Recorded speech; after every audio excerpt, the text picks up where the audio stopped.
લાજપુર જેલમાં કેદ હત્યાના આરોપીએ મેડિકલ ઓફિસરને મારવા લાગતા તંત્ર દોડતું થયું હતું। કેદીએ કહ્યું, મને ખાંસી થાય છે, સિવિલમાં રિફર કરી દો। મેડિકલ ઓફિસરે ના પાડી તો આરોપી મારવા લાગ્યો હતો। ઇજાગ્રસ્ત મેડિકલ ઓફિસર જેલની એમ્બ્યુલન્સમાં સારવાર માટે નવી સિવિલ હોસ્પિટલ લવાયા હતા। મને ખાંસી થાય છે, સિવિલમાં રિફર કરી આપો। મેડિકલ ઓફિસરે ના પાડી તો આરોપી મારવા લાગ્યો હતો। લાજપુર જેલમાં કેદ હત્યાના આરોપીએ મેડિકલ ઓફિસરને મારવા લાગતા તંત્ર દોડતું થયું હતું। તેમજ ઇજાગ્રસ્ત મેડિકલ ઓફિસર જેલની એમ્બ્યુલન્સમાં સારવાર માટે નવી સિવિલ હોસ્પિટલ આવ્યા હતા।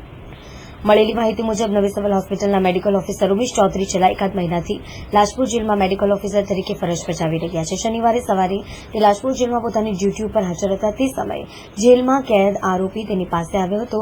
મને ખાંસી થાય છે, મને નવી સિવિલ હોસ્પિટલ ખાતે રિફર કરી દાખલ કરી આપો। પરંતુ મેડિકલ ઓફિસરે કહ્યું, હાલ તારી તપાસ કરવામાં આવી છે, દવા આપું છું, જો તને સારું ન થાય તો એકાદ દિવસ બાદ હોસ્પિટલ લઈ જવામાં આવશે। મેડિકલ ઓફિસરે આરોપીને હોસ્પિટલ જવાની ના પાડતા આરોપી ઉશ્કેરાઈને મેડિકલ ઓફિસરને ડાબા કાન, ગળાના ભાગમાં મારવાનું શરૂ કરી દીધું હતું, જેથી જેલમાં ફરજ પરના પોલીસ કર્મીઓ દોડી આવ્યા હતા અને આરોપીને પકડીને દૂર લઈ ગયા હતા। તેમજ ઇજાગ્રસ્ત મેડિકલ ઓફિસરને જેલની એમ્બ્યુલન્સમાં સારવાર માટે નવી સિવિલ હોસ્પિટલ ખાતે લઈને આવ્યા હતા, જ્યાં મેડિકલ ઓફિસરે એમએલસી કેસ કરાવ્યો હતો। ઇજાગ્રસ્ત મેડિકલ ઓફિસર ઉમેશ ચૌધરીએ જણાવ્યું હતું કે આરોપી હત્યાના ગુનામાં જેલની અંદર કેદ છે, તેમજ તેનું નામ દીપ છે। હું આરોપી વિશે વધારે કંઈ નથી જાણતો, પરંતુ હું તેની સામે ગુનો નોંધાવીશ। હાલમાં મારા ડાબા કાનમાં વધારે ઈજા થઈ છે, તેથી હું સારવાર માટે હોસ્પિટલ ખાતે આવ્યો છું।